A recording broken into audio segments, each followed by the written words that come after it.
नमस्कार ओडिशा मु प्रीति आपण मान को स्वागत करछि मोर ए फुकेट रो mini blog T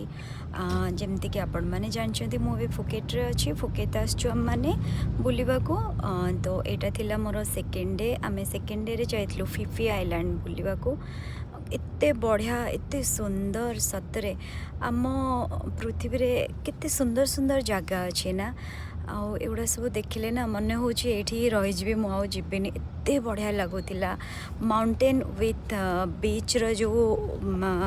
mix nature रो जो माने सतरे प्रकृति आमको केते किछि देछि ना आमे तार सदुपयोग करूने आमे ताकू केयर करूने बट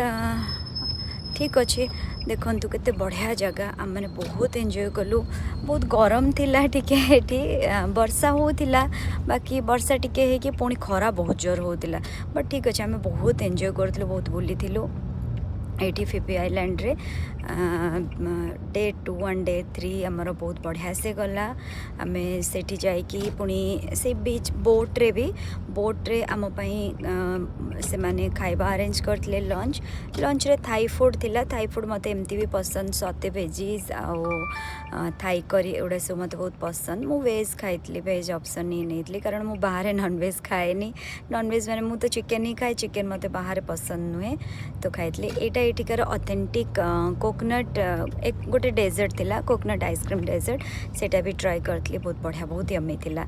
आउ कौन कहबी एटी डेजर्ट गुड़ा एते बढ़िया लगुची माने स्वीटिश सतर बहुत बढ़िया थाईलैंड रो तापर आमे जाइकी टिके फ्रेश होइकी डिनर रे पड़ेथिलु मो हस्बैंड डिनर रे जाइकी सेठी टिके फोटो क्लिक कर देथिलु सेठी भी खाइबा बहुत भलो थिला आमे जो होटल रे रहथिलु आमे तारी रेस्टोरेंट को जाइथिलु सेठिकार खाइबा भी बहुत बढ़िया थिला एगेन से श्रिम सेठी आमे ऑप्शन नेथिलु तो श्रिम खाइथिलु देन से थाई फूड बहुत भलो थिला बट आफ्टर डिनर आमे गोटे स्वीट डिश मगेइलु सेठिकार ब्लैक राइस कोकोनट मिल्क रे समथिंग तांकर गोटे ऑथेंटिक डिश थिला किते यम्मी बहुत यम्मी मो हस्बैंड कहले एटा नै कि जदि आमे इंडिया रे गोटे रेस्टोरेंट रे करबा ना बहुत माने 5000 लोक बदे नै कि खाइबे एते बढ़िया थिला तापर टिके फोटो क्लिक करके जाइकी रेस्ट करथिलु।